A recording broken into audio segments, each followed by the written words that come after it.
আসসালামু আলাইকুম। আমাদের সমাজে এমন কিছু মানুষ আছে যারা আপনার ভালো কখনোই দেখতে পারবে না। ওইটা দেখে কিছু মানুষ আছে উঠ পেতে বসে থাকবে কিভাবে আপনাকে ধ্বংস করা যায়, আপনার ক্ষতি করা যায়। যদি আপনার সাথে না পেরে ওঠে, আপনি যাদের সাথে আত্মীয়তা করেছেন, আপনার আত্মীয়কে কুপরামর্শ দিয়ে আপনার পিছনে লাগিয়ে দেবেন, আপনার সাথে দ্বন্দ্ব সৃষ্টি করে দেবেন। এই ধরনের মানুষের থেকে অবশ্যই সাবধানে থাকতে হবে, আর না হলে জীবনে আপনাকে চরম মূল্য দিতে হবে। যেভাবে পারুক আপনি আবার যাদেরকে মানেন তারা বিত্তশালী, তাদেরকে সম্মান করেন, তাদের কথাই আপনি মানেন, তাদের কাছ থেকে আপনি পরামর্শ নেন।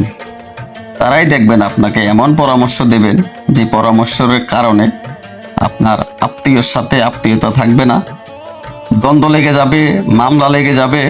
সেজন্য বলবো, যারা ওই ধরনের ভুক্তভোগী হয়েছেন এবং কি মনে করেন, সাবধান থাকবেন, সতর্ক থাকবেন। কাউকে গুরু মানা যাবে না।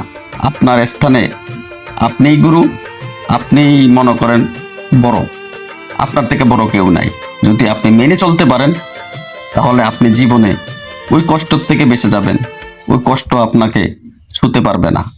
নিজেকে নিজে বড় মনে করেই চলতে হবে সমাজে। নিজেকে কখনোই ছোট ভাবা যাবে না, দুর্বল ভাবা যাবে না। দুর্বল ভাবছেন তো আপনি শেষ। মিলিয়ে দেখবেন আমার কথাগুলো।